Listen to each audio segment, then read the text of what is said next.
firsthand. I refuse to let it happen again.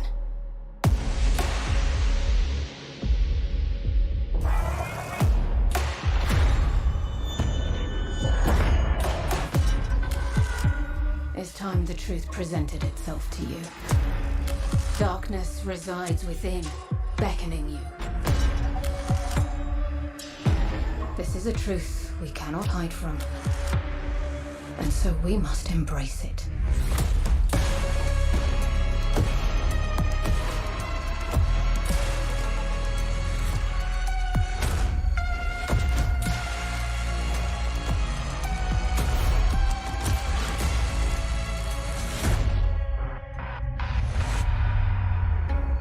The line between light and dark is so very thin. Let's cross it together.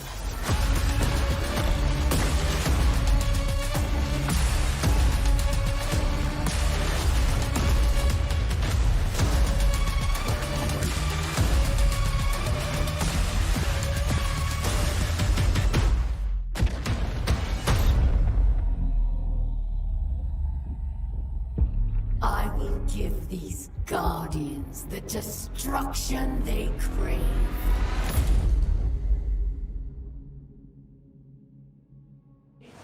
Good morning and welcome to this very special episode of the Destiny Down Under podcast. As every episode, I'm Log Power Slave. I'm joined by esteemed lore hobbit Mylan Games, Anamana, the guide to the new player experience, the Australian Destiny community's very best Tamsin Wood, and I mean, that's sad. It's a sad moment because Fam couldn't make it because we didn't realize that the dungeon was going to launch at the exact moment that we had this planned. So he's gone and done that as, you know, as the PvP god of There of was the no Southern way we Hemisphere were getting should. him here. No, it was the second that was, we just all gave up. And we went.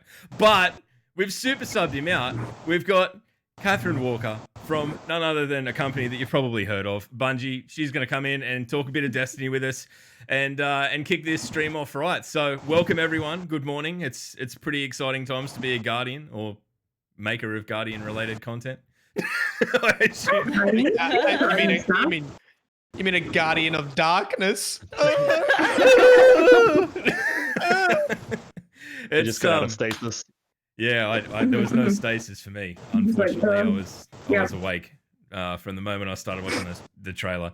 But so we'll jump straight into Katherine because Katherine's gonna hang with us for about 15-20 minutes. But if you could sum up in your own words what you do at Bungie and how we can appreciate you for it, that would be wonderful.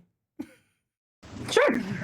So I'm a producer at Bungie. Producers are basically people who facilitate all of the amazing people who work on the features that we make all the time. So I'm responsible for like calendars, for like staffing, for getting people to align on what we want to do and how we're going to do it.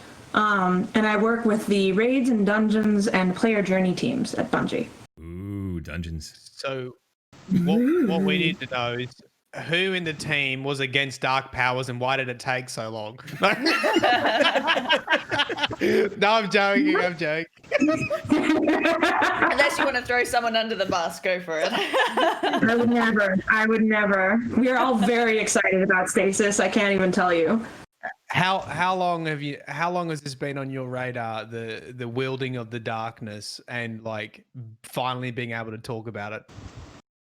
I think we've been thinking about the line between light and dark for a really long time and defining what that means. I don't even know how long ago that started. I started at Bungie in 2015 working on the Taken King, and we were just like dealing with what is takenness and stuff, right? And thinking about that power. And I worked on the narrative team at that time, so we were definitely talking about all kinds of stuff. Awesome. Mm-hmm. Because I looked through my videos. My first Dark Guardians clickbait title was in 2017. April Oh my God. 2017. So Yeah. it's a bit over 3 years. So the community has been thinking about it forever. And to be honest, I didn't think it was going to happen. And it blew my mind to see you guys go in that direction. I think it's so cool. I think a lot of people are excited to see it. It was a pretty special moment, I think. You know, that whole chat just went berserk the moment that it was announced. They were like, oh, well, I can't, you know, like I'll try to keep it clean and not launch full wholesale into what everyone was saying, but it was pretty animated. But of the offering coming up, Season of the Arrival and Beyond Light, what's your sort of, what are you most proud of, or what are you most excited for the community to get its hands on without like spoilers? Obviously, the dungeon. So we've been working on the dungeon for a while, and like, I mean, you guys saw it in the trailer. It's got that kind of cool like synthwave, like oh my gosh, what's that artist? Turns everything I around. was losing my mind with the synthwave. It was like retro synthwave. I was like, yes. Yeah, no, I'm really excited about that. The team has been working on it and just doing an amazing job. I finally finished playing it last Friday, and I think you guys are just going to have a real fun time playing it. It's just going to blow your minds. It's like, called the it's like it's it was set called in a the Pit of 90s Bangers, transfer wasn't it? clip. Sorry, what? Sorry, Anna. I just saying it's the Pit of Bangers, isn't it? Yeah, basically. The pit Sorry. of Wob It's got That's it's so got nice. some it's got some Tron vibes in it. I just imagine that scene with the sparrow racing through the upside downy world. That was really cool. It's like Stranger Things mixed with Tron. Yeah, I feel like that's an apt perspective to take. It's definitely like, I don't know, it's definitely super trippy. I think Brendan Thorne was talking about like something like Pink Floyd meets Carpenter Brute or something like that. Like, It's basically Matt's wheelhouse. He's very excited. We were all riveting last night when it came up and we were watching the trailer, and we're like, "Oh, this is just basically you distilled into a Destiny event." Can you talk us through, if you can, and just say no if you can't, but some of the process with how do you start making a dungeon? Like, for those who have no idea where you would start with that, like, could you give us some insight into how you theme it, how you get people, this team working on this, like, you know? yeah. So the Raids and Dungeons team all kind of works on the same principles. Like we've been refining those over the last couple of years that I've been their producer. And we really start with like basically 3 hours of brainstorming. We get everybody into a massive room and we're just like, what the shit would we like to work on? And just like, just throw it all up on the board. And it's just like, oh yeah, totally. Big whiteboards, computers, like screens, like all kinds of, we just like pull up mood board pictures and things like that. So it's just like, here are a bunch of ideas, and like VFX artists and world artists and designers and like all kinds of tech designers. Me, I'm just a producer, but like, you know, like we all have ideas. That's one of the best things about working at Bungie, really, is that like we're super collaborative. And like everybody's opinion really means a lot. And so like, so we have like the first hour of just like, what are we excited about? And then yeah. And then after that, the feature lead, who is like owning that particular feature, whether it's a dungeon or a raid, they'll kind of like put all those ideas on a piece of paper and like figure out like general themes from those. And then they'll like come back to the group and be like, hey, if we're going to do like, let's say it's summer camp, or let's say it's like, I don't know, synesthesia or whatever, like just like coming up with all these ideas and like more of them just like focus on these particular ideas and themes. And then after that, we kind of have another hour to refine the whole process, after which we kind of have like proposals that we can bring to our leadership groups and be like, hey, these are the ideas that we're excited about working on. They'll approve one of them, and then we just kind of go. There's a lot of like refining during the process of actually developing, right? Because it's just like, hey, we thought this idea would be great, but you know what would be even better is if we did this. And the team's been doing it for so long that they're really incredible about just like tightening their design processes and ideas into something that's just fantastic. That's awesome. So who brought to the idea of the summer camp dungeon? I don't know. I just brought that off the top of my head. I was just like, that's a thing. Summer Camp Dungeon would be hilarious, though. Yeah, not quite as cool as synthwave, but I can see it having some merit. That's for sure. Awesome. So you have everyone in a big room, do a big brainstorm, then it gets refined. So that was obviously a big part of your role, the dungeons. You mentioned something else with. Did you mention something else apart from the dungeons that you help coordinate? So I work on the raids team, which is so basically raids and dungeons are a team amongst themselves, or an area as we like to call it. So we're like trade designers, we trade artists, like we're all kind of working collaboratively together.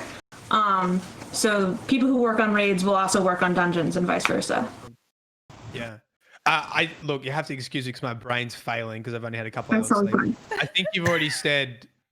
Did you say the dungeon is the most thing you're excited for people to see? Or Yes. is there something else? Yeah. Dungeon, yeah, right. No, it's a dungeon. I'm really excited for the dungeon. Hey, when stuff gets released, do you all sit around and watch it live? Like, do you? Oh yeah, totally. So,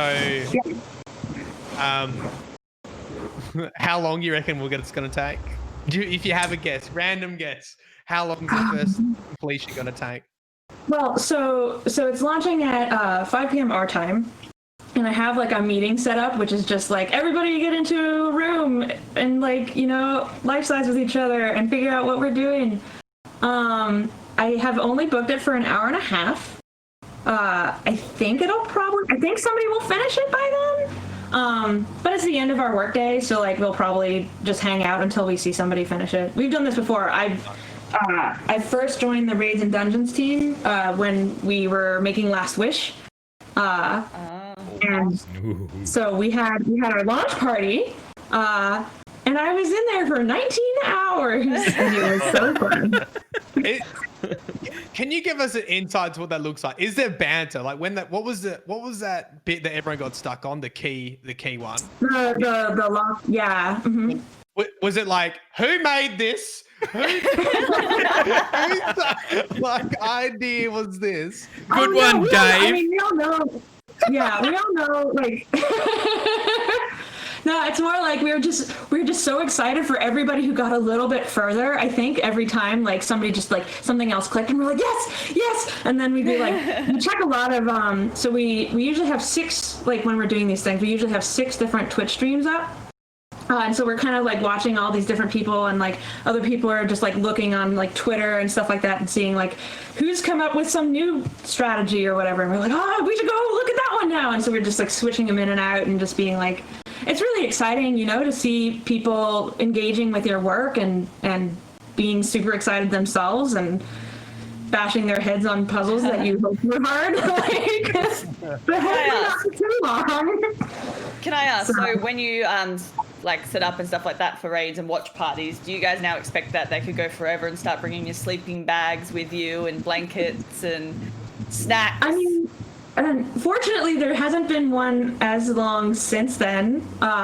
But next time, if there is one that starts stretching into like the 12-hour long plus thing, I think I'm definitely like, I was remiss. I did not order breakfast for people. I probably should have. We were getting kind of hangry by the end of that. We were just like, We've always had this discussion, and maybe you can answer, maybe you can't. What for you, as someone who helps coordinate raid and dungeons, for the first time of a raid completion, what's your like sweet spot that you're probably aiming for time to complete? Is it 3 hours, 5 hours? I don't know if that's an easy or hard question, but do you have like an ideal time frame you would hope like new Guardians to get through a raid or a dungeon? I don't think I mean, my colleagues can correct me on this, obviously, but I don't think we consider it in that way of like how long it will take you on your first run. It's more about like how long it will take you when you've become like familiar with the strategies, familiar with your team and how you collaborate with one another. And that's I think like something like I don't know, hour and a half is our kind of goal there. Yeah. Yeah, right. For like if you've got it kind of down, you're like, we know how to handle this. That's like the ideal activity length. Well, Garden of Yeah, that makes Salvation sense. took me over 24 hours. We didn't complete it, unfortunately. So that was that 3 a.m. till 3 a.m. finish, and I probably didn't sleep till 6 in the morning after 24 Oh. hours, so that was intense. That's all It was part good of though. it. I I- enjoyed it. I just Um, remembered something. What? Oh, go Go on. ahead. Sorry, go on. I've asked like all the questions. Go, Anima. I was just gonna ask, like, I've noticed, like, with some activities, like the sundial, that it seems like my big thing is about new player stuff, and it seems like some mechanics have been put into those kind of activities. Is that to train players so that when they do actually get into a raid, once they, get over their nerves, is that like put in there to allow them to understand mechanics so when they do drop into them, they kind of at least have something to go with and they share some knowledge with the actual veteran players? I think it's actually more of just like I mentioned earlier, Bungie's highly collaborative. So like the Raids team will be working on some new mechanic over here, and like the Sundial team will be like, "Oh, hey, that's really cool. Can we use that too?" And we're like, "Sure." So there's kind of a lot of like, yeah, it's just like, hey, like, and it turns out that if you've played Sundial, maybe you can do this thing. Like that's great. Like it's a fortunate thing that happens, but not necessarily the intention, I guess, is what I would say. I would like to say 3 words, and you just react to it, okay? Okay. Deep stone crypt. Go. Mm-hmm. Can you give us anything, please? No. He tried. It's worth a try. They're That was usually like- well behaved, the boys, but Best choice. I think we all know where we're going on summer camp though. Deep Stone Crypt. It doesn't sound very appealing, but Winter camp. I mean, I'm sure it's warm enough on the inside. It sounds pretty horrible and bleak from the outside. Though, so. It does Well, seem how have you though. read your lore? Don't you know it's just a concept or whatever? Like, It's a metaphor. it's a metaphor. So it definitely seems like story-wise, a lot of loose ends are going to be tied up. I think similar to Forsaken. Would you agree there's probably been more effort to try bring these narrative arcs to a confluence? I think that's an okay word. I don't work on the narrative team anymore, so I don't have as much information about like what we're doing there. But I think like Destiny is really cool. I think the reason that people like Destiny's lore so much is that we have so many odds and ends kind of like scattered around the universe. Like it's not just a single like, well, I'm the hero and I am the center of the entire story and this is all about me. It's like, no, there's also like Marasav's doing her thing and the Hidden are doing their thing and what's the Stranger been doing all this time. And so like we have this like plethora of information and little leads that we can pull on to create new and interesting stories. Did So you I'm hear that, excited. chat? Marasov's returning. Is that something that, like, at what point does that become considered when you're designing something like a dungeon? Do you go, okay, well, here's the idea that we had, we fit it to the story, or is it sort of like, well, here's something that we'd love to explore that's already existing in the story, and how do we realize that in game? Or is it a chicken and the egg thing, like where it's neither? It's kind of it's more like a confluence of both, if I might say. Like, because so Jonto, who was the writer, he wrote Drifter, he's written Shax. He wrote this, and he was in our brainstorming meetings. He was collaborating the whole time. So like when we're coming up with these ideas of like these are like design goals we'd like to hit or whatever, he's also like, and these are narrative goals I'd like to hit, and we're like, okay, here's how we can fit that all together and dovetail it very nicely. Yeah, and they're always thinking like our narrative folk are pretty well versed in our world, and they always have like, yes, I'd love to tell this story sometime, and they keep these things in their back pocket. And so. Yeah, I don't know. Jonathan's just full of ideas. I love that guy. I know we're going to be running out of time soon because you've got another meeting to go to. Mm-hmm. Do you have any questions for us or any sort of final thoughts you want to leave us with? Anything you want to get out there? What is a question for you? I would like. What are you guys most excited about? about actually about Beyond Light. I want to hear that. So that's a fall expansion, right? Yeah. Yeah. Matt's just trying to keep his brain on straight. He was just like, what? I've got To one be word. honest, I'll be real- One word. Stasis. Because we've talked about this so heavily through the history of this podcast and as a community as a whole. I just want to see how the wielding of something born of darkness compares to the current supers and abilities and all that. I reckon that's what I'm most interested about. It's a new toy, more or less. But Yeah. not Legacy even content. just stasis. Like the ability to, it's not the subclass tree is going to be more flexible. Yep. Yeah. Big. Yeah. Anamana, what are you looking forward to? Sorry. Legacy content, Cosmodrome, and like running Sephix Prime again is gonna be sick. Oh, and Volt. Oh man, can I change my answer? Oh, Volt's a guy. It's just so much. That's what we were saying before we went live with the cast. Like, what did you take out of it? And it's almost like too much to even. I guess that's why we're doing a podcast episode about it now, to be able to try and. I'm just excited to get into the new season. That's what I'm excited to. Yeah. New content, new things to do, especially as a content creator. We were really stretching it out towards the end there. Yeah. Just hoping that this season's going to be good, and it's nice to scroll slightly through Twitter and not leak any spoilers and just see everyone being happy. Because that's what great. we need, and have hopefully the player population come back a little bit more, which is what we need to fix a lot of things, I think. Yeah. You know what was great? Not knowing anything about this season.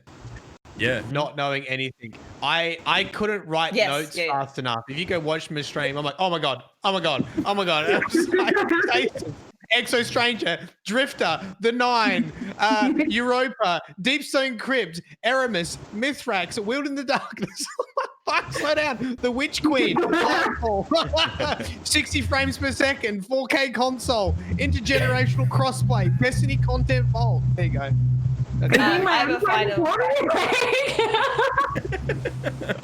a final question. Yeah, go. Katherine. And Felicia did put it in chat. She would like to know, when are you coming to Australia with Victoria? Oh, I don't know. I'm not talking about that. I've got family out there, so maybe There someday. you go. We every year we do a massive get together for PAX Australia, which is down in Melbourne for us. It's usually October. I don't know with everything happening if it's going to happen this year, but I know we'd all love to see you come and maybe have a few drinks with you. That sounds fun. I'll look into it. Anyway, I gotta run. All right. Thanks for Thank you so much for your time. Bye. Yeah, bye. All right. Bye. Okay.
This is what I brought you here to see.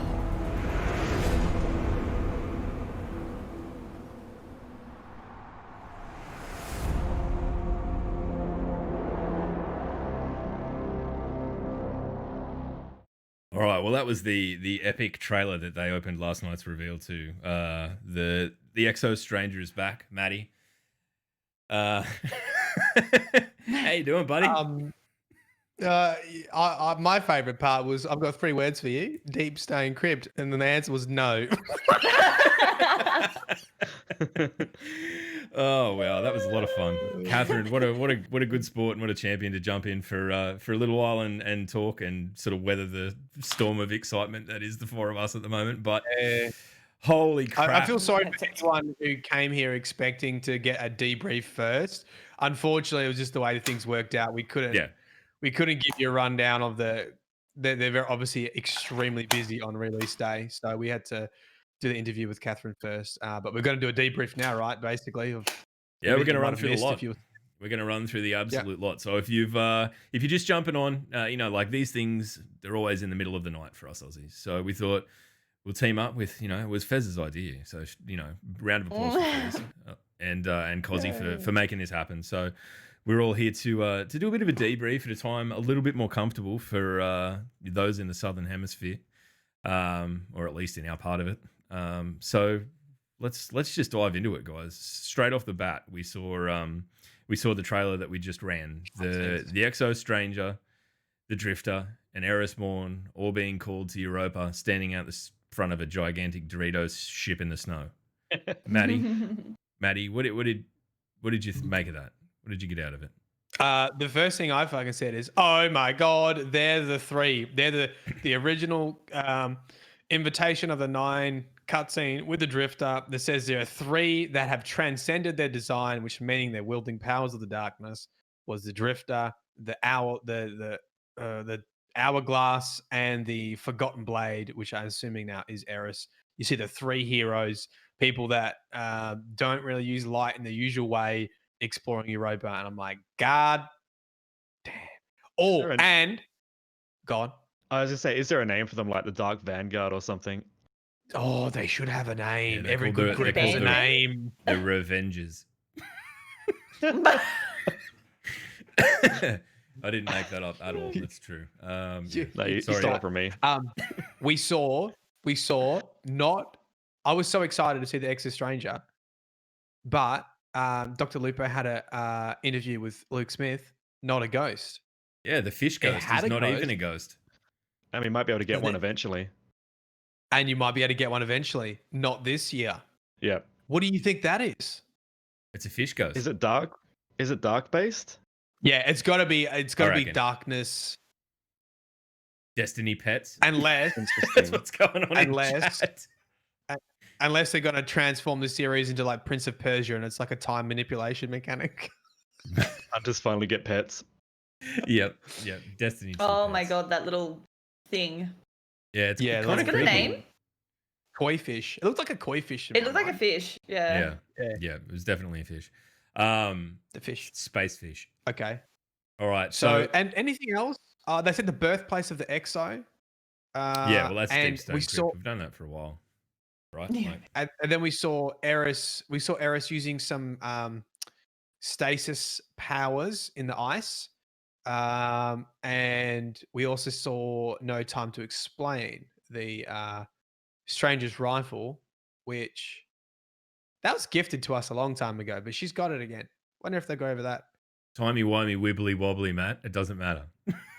Yeah. It's always going to be her gun. You can't have the Exo Stranger without the Stranger's Rifle, right? Because then who even is it? No one would have even recognized it. I think that was one of the most epic moments of last night. An epic moment on top of epic moments was just realizing that that's who it was, the silhouette in front of the fire. Amazing. Mm-hmm. Do you think Aramis? Do you think this is the most anticipated thing, like lore beat with the Deep Stone Crypt? I think nearly all of it is the whole Dark Guardians concept. Aramis is probably not as anticipated, but Mithrax and Aramis is much loved. I think that's a fantastic storyline to explore. Deep Stone Crypt has been, it's probably the most. So explain the Deep Stone Crypt, because I am My head's everywhere at the moment. Good. Yeah. Right. Deepstone Crypt was originally in D1. There was like, I think it was a Titan mark, and the flavor text was the place that seeded the first exo consciousness, and then they've slowly added to that, essentially being a location where humans were transferred or their minds were transferred into an exo, or it's about the origin story of the exos. So Okay. we got to hopefully get an understanding into how Clover Spray. Clover Spray's always been the big corporation that's been a bit dodgy, and there's throughout sort of Cade's history, there's been things, they wipe their minds, they're creating a machine army to do their bidding. All this, they coerce people into becoming exos. Like Cade was in debt, he sold his debt to become an exo. So there's a whole bunch of sort of like evil corporation backstory linked up with the Deepstone Crypt, but it all started with meant to be the focal point of the creation of the exos. So pretty big deal. So do you take that we're going in there, like we're going into a raid in there would kind of mean that it either for some reason is defending itself, or that one of our numerous enemies from around the galaxy has taken over that facility and we're trying to get it back? If you had to have a guess, which do you reckon? Or do we resurrect Cade? Oh no. Just kick him from the call, please. This round table's about to become a triangle with that attitude. I don't know. I don't know. I hope that we don't, because I think that like there was a sense of gravity that came to Destiny when Cade was sort of, like that was like when Destiny 2 stopped being Guardians of the Galaxy and started being its own thing again. And I think that it's important. I'd like to see him come back, but I think that if he's going to come back, it's got to be very, very late in the piece. And he needs a pretty big hero moment out the back of it. So Eramis and Mithrax, what's the deal there, Maddie? We'll just quickly jump in and tie off on the lore speculation, and then we'll get into everything else. Yeah, right. Because this is all sort of cutscene still, right? So Eramis gets introduced.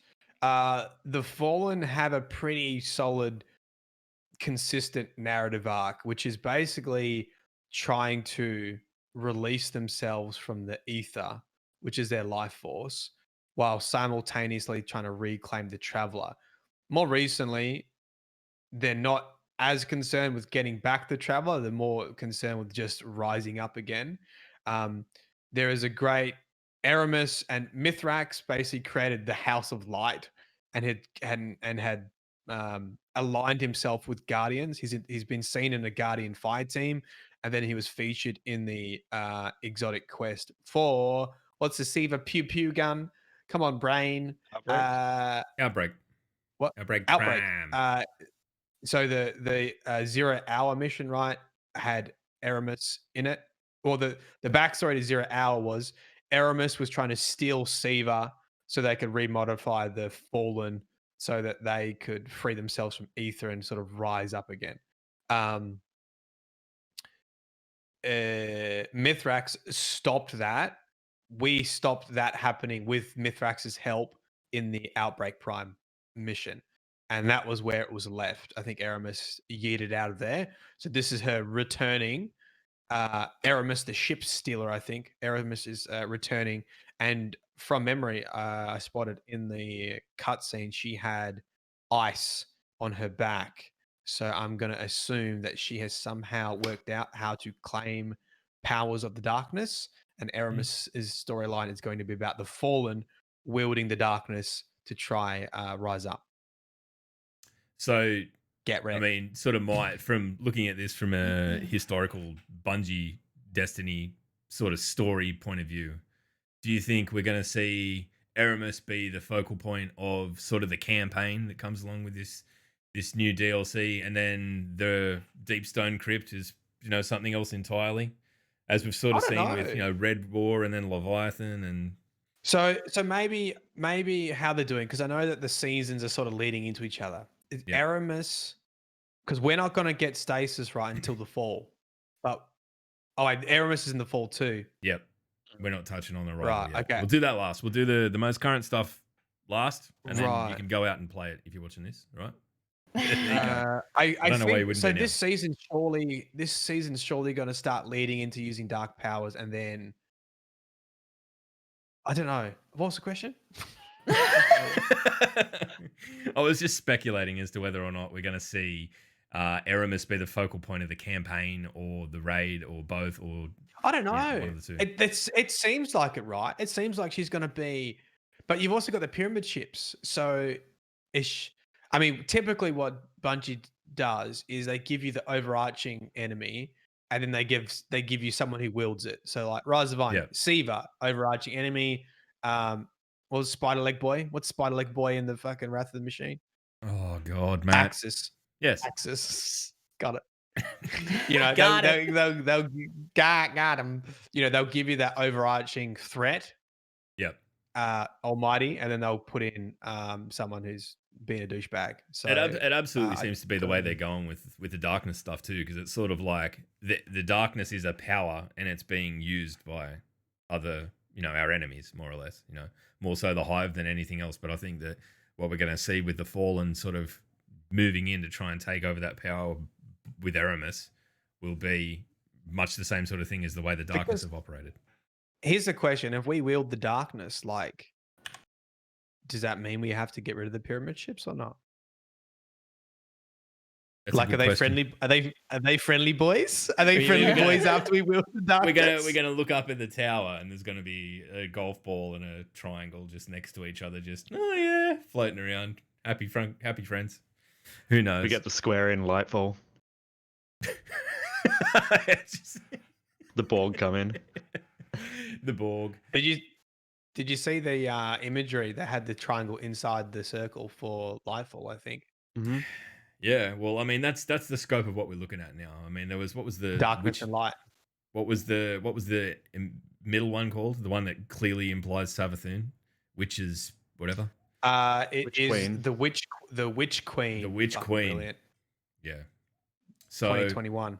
So let's just run through that. If anyone's got more detailed notes on it than I have, I know you do, Matt. You wrote them all down. So they are we're going beyond light with this expansion. The Witch Queen is 2021 and 2022 is Lightfall. So probably the takeaway out of this and the takeaway out of Dr. Lupo's conversation with Luke Smith was that there is no Destiny 3. At least not No now. Destiny 3.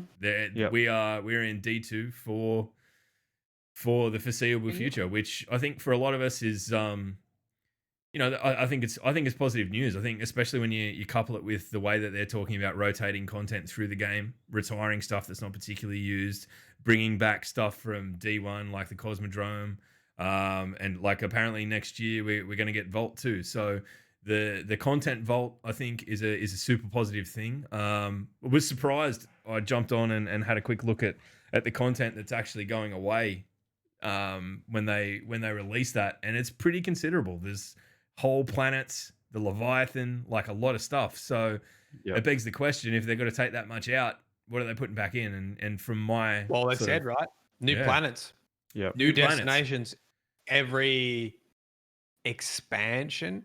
Yeah. Question mark? Something as well I thought of was if they're removing planets and they're going to rotate stuff in, that gives them the chance to refresh some of those planets and eventually put them back in. Like I think Io and Titan are the first ones to go. Yep. So we might see those in the future with extra, a bit fleshed out. Yeah, I think that's. So I think it's a this pretty crazy idea in that respect. It's unreal. This content vault is interesting. So they take stuff out, but you can still play it. No, it's like it's in its own little shelf for a while. Mm. It But sort of sits there. how does Vogue come back in?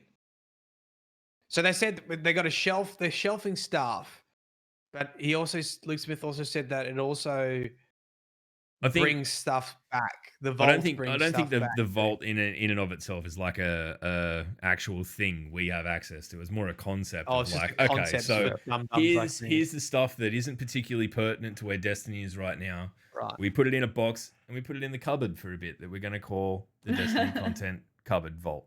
And then out of that cupboard, we go, okay, look, we understand that we've sort of taken some stuff out of the game. We're not going to be, instantly giving that amount of content back because, obviously things are tied to like September releases and whatnot. So we go, okay, well, for 6 months, for a year, whatever, okay, here's the Cosmodrome back because, it's something new to do. It's something fresh to revisit. And, halfway through that period of time, you get Vault of Glass comes back as well.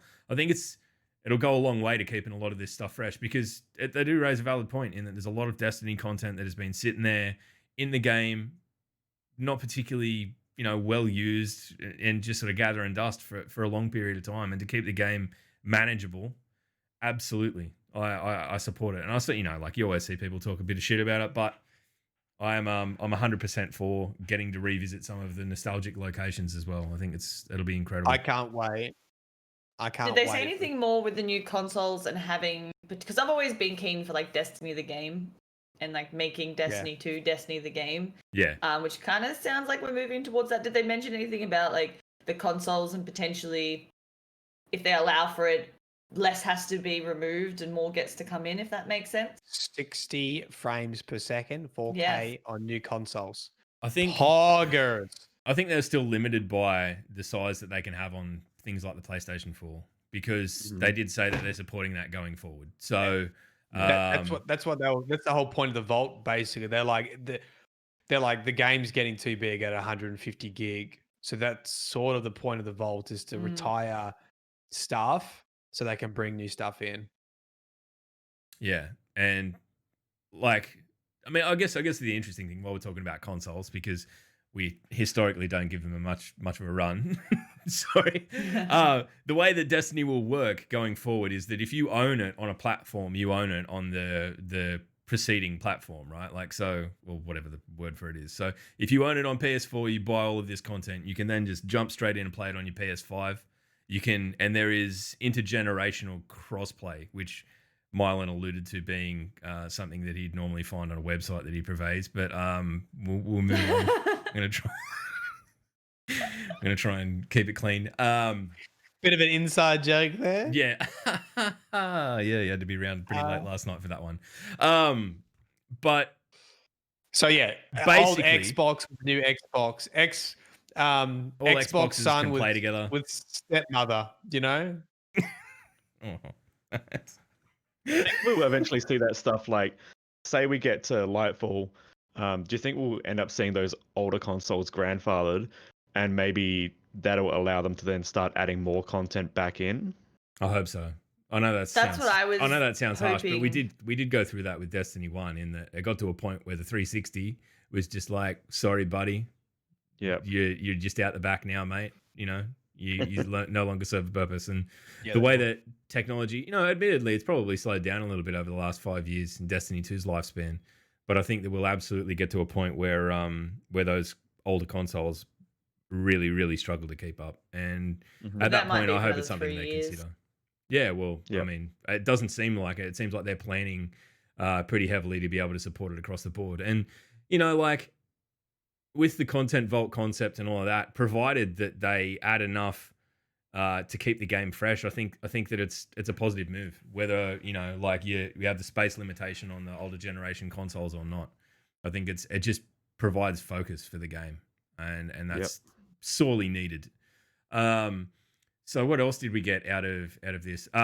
This is probably the biggest beat. The biggest beat out of it all was brought up on Lupo's stream with Luke Smith. Was that sometime next calendar year, they are looking to have crossplay entirely. So PC, PS4, Xbox, all like one of Mylan's videos from the internet, just smashing together, just no barriers, no breaks. I think that it's kind of been glossed over a little bit. How are we going to make fun of console players when they start smacking me in Crucible? There's going to be some revenge. Coming? So next year. He didn't give a specific time, but he's like that. He said that it's absolutely being worked on, and they are. He was prepared did he to say next year, or did he say that they're working on it? No, he said next year. He said next year. Mate, I was sitting next to you in class, and I looked over, and you were sitting like this, taking no fucking notes, and I was sitting there cramming for exams. Right? I know what kind of you little Notes. shit. Notes. It does I know. it does You sound are like the something that would fucking drop with like a expansion update. Like it's a big thing. Yeah, I think so too. September I think next so year, too. maybe. Yeah, that may well be where it is. You know, that's the better part of what 15 months away. So it's definitely not in the short term future, but encouraging to know that that it's being worked on going forward, because it will help alleviate a lot of the sort of player population problems and things that we have seen. So definitely a positive there, and the intergenerational console stuff is a pretty good stopgap for those guys in the intermediary time. So unreal. And if you buy like which seasons do you buy? It carries over, right, to PlayStation 5 and the new Xbox. Yep. So you don't have to repurchase it if you go new next gen with whatever you buy for the future. I assume from now. Well, I don't know. Yeah, I mean, I think like for the most part, Destiny is almost a subscription model at this point. So it's it's just buying it for the one platform. So where you are is totally how you can go about it.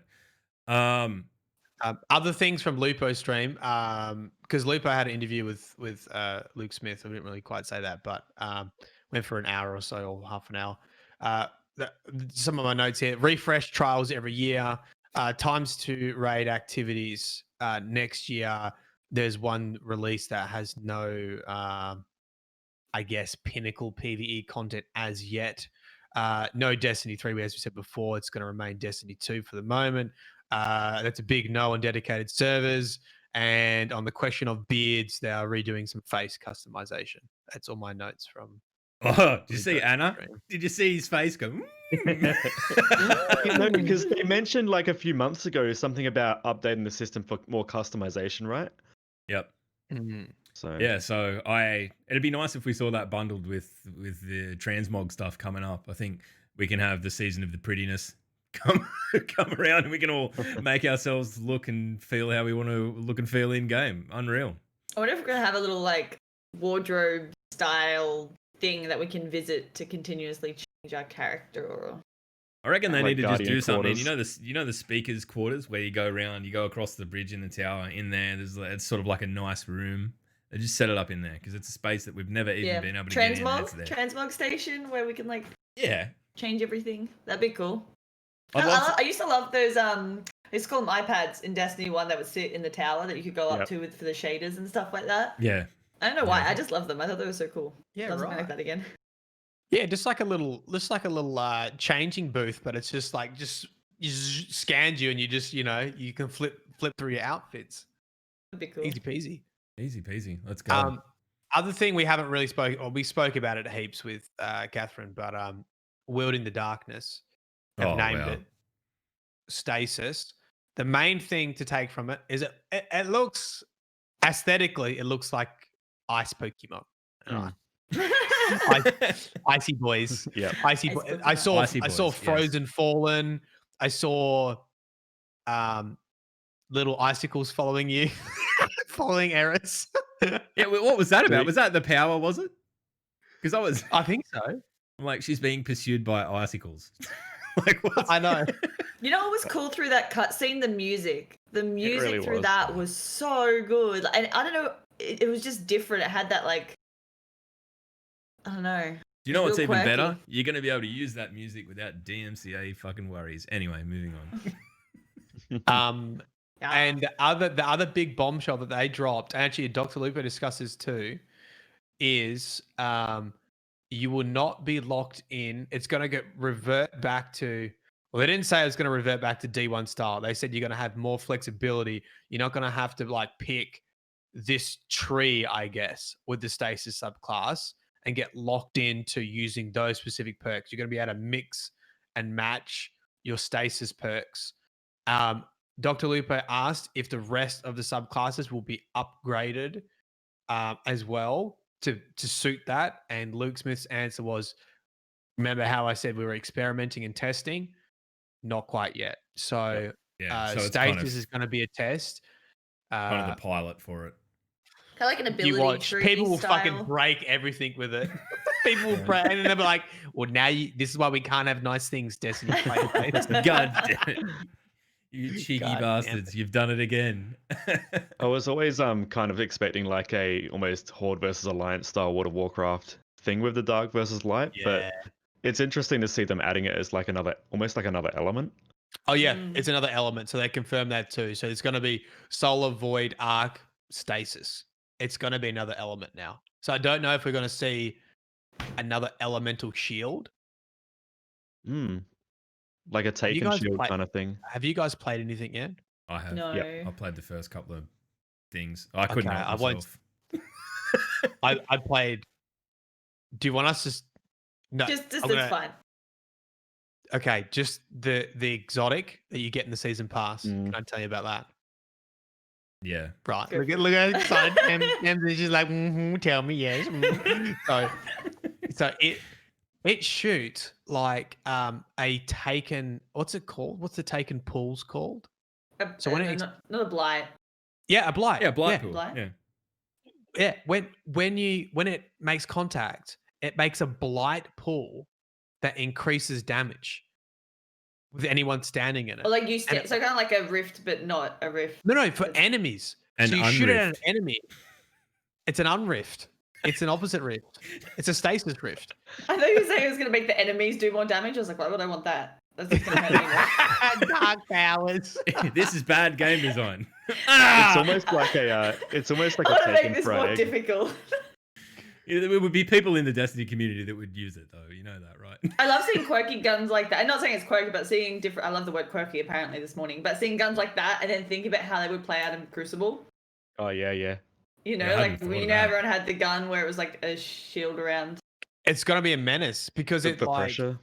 Yeah. I haven't. I only look. I only had a couple of hours sleep and I read it very quickly, but it looks like the blight spreads from enemy to enemy too. Like if they're in a close enough proximity, I think if one person's standing in it, it will spread to other people. So the blight spreads between enemies, so you can just do more damage. So it's going to be pretty nutty. Topical. It's going to be pretty crazy. You know But what we the might reason why I do? bring it up is because it's like stasis. It's. I think this is the beginning of stasis, even though it's more taken powers. I don't know. It just reminded me of stasis. You know what I might do? I might run the trailer right now for Season of Arrival, and we can talk about that. And then we'll wrap up. We'll play Maddie's Synthwave Extravaganza. We'll finish on that because basically, as we finish this, you won't have too long to wait before you can go and get into the dungeon yourself if you're playing the game. So we'll do that. Anyway, here we go. Arrival's gameplay trailer.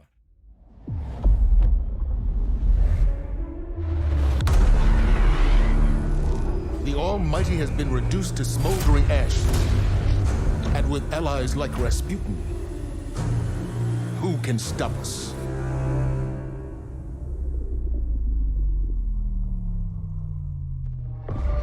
From Titan to Mercury, their shadow reaches.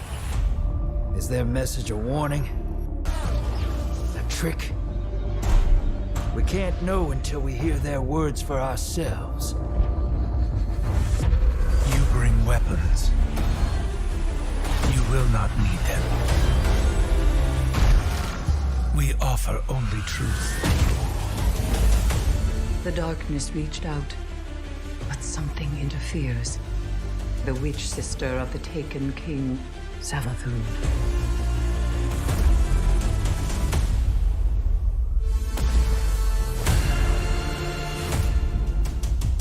We are the final line that halts the second collapse.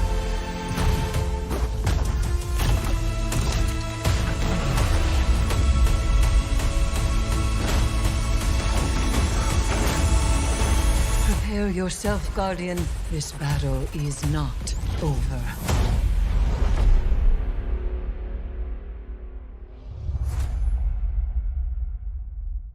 All right, a bit of Eris Morn there for everyone. We're probably biased down under, but absolutely favorite character of everyone here. No, yep, no arguments. Yep, good. No arguments there. No Mainly arguments. because we love when Moila comes and visits us. We love it. We loves it. It's not the character, it's the actor. Yeah, no, the actor, 100%. That's what I put a tweet out and said, like, is this, Eris climbing up the snow is the dramatized reenactment of trying to make our way to Crown Casino through the freezing cold. Yeah, it was pretty wild night. But all right, so this season of arrivals. I mean, if you happen to bump into the spoilers doing the rounds on Twitter yesterday, that sucks. But it's honestly, we've both Matt and I have stuck our toe in the water a little bit, and it starts off with a bit of a mission that is pretty full on. You're going to want to be prepared when you load it up if you haven't done so already, because there's a couple of cutscenes straight off the bat and then straight into a mission, and it feels there is pace, there is a sense of urgency. There is pace. That. Yeah, it feels like. You know what upset me? What's that? You weren't recording it? Yeah, all my fucking sound settings were all turned down because I don't have it on. So it's like, what do they say? What? Yep. So you turned into my pop. You can't get any sound settings once you're fucking in a cutscene. So. Oh no. Rip. Oh. It honestly felt like the opening of Shadowkeep. That's how big it felt.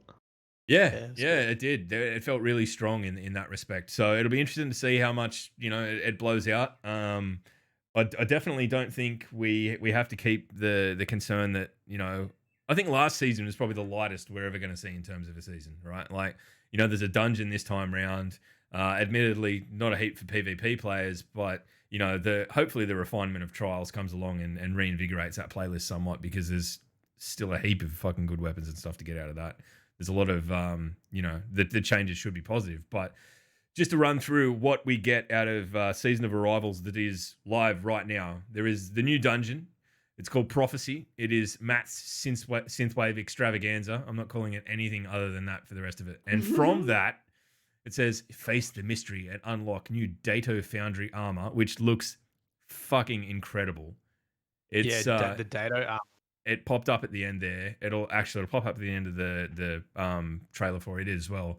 It looks incredible. But you can also go in, and this is something that we've all been asking for a long time, get the reprised Trials of the Nine armor pieces. So an asset that we haven't seen used for quite some time, since Trials of the Nine went away. You can go in and you can get that gear, because it is incredibly cool looking shit. So throughout the season, messages of darkness will be found on Io. Journey to the Cradle on Io and uncover these hidden communications. Now the Cradle looks pretty. It's kind of like the most evil dead tree you could imagine, I suppose. Mm-hmm. I don't know. Oh, is that the Cradle, the silver tree? Yeah, I mean that's what I understand it to be. Right. There's a new public event type on Io called Contact. More or less, the premise is that I guess the pyramid ships are spewing out some kind of power into the area, and our enemies are running in to try and claim it for themselves. So we've got to go and do what we always do and kill them. That's it. I imagine. I don't know. I haven't done it yet, but that's basically the gist of everything that's ever happened in Destiny. So I imagine it'll be killing it. I imagine there'll be killing involved. We're not going to go in and give them fucking hugs, are we? I mean, that would be a plot twist. Don't go to the darkness. Just give me a hug for all. There are a heap of new rewards, and the new focused engrams, so we can go in and hone what we're going to get out of our engrams.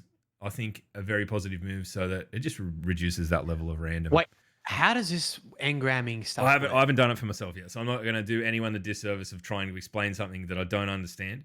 I know I do that on the podcast every week, but I'm gonna let it go this time around. But that is the premise of them, is basically that you can limit what you can get out of a engram, out of a particular engram. So absolutely something that is warranted and pretty cool.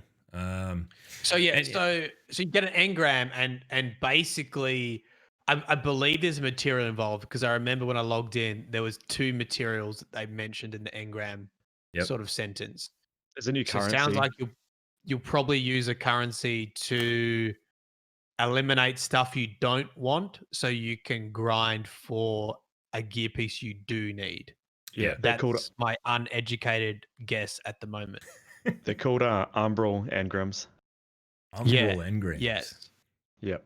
I've only done the first one after doing the public event. Yep. So I haven't actually delved into the system, but apparently it brings back previous season content. or like armor and stuff. So Apparently, Dragoon chat in reckon chat you were pretty says close.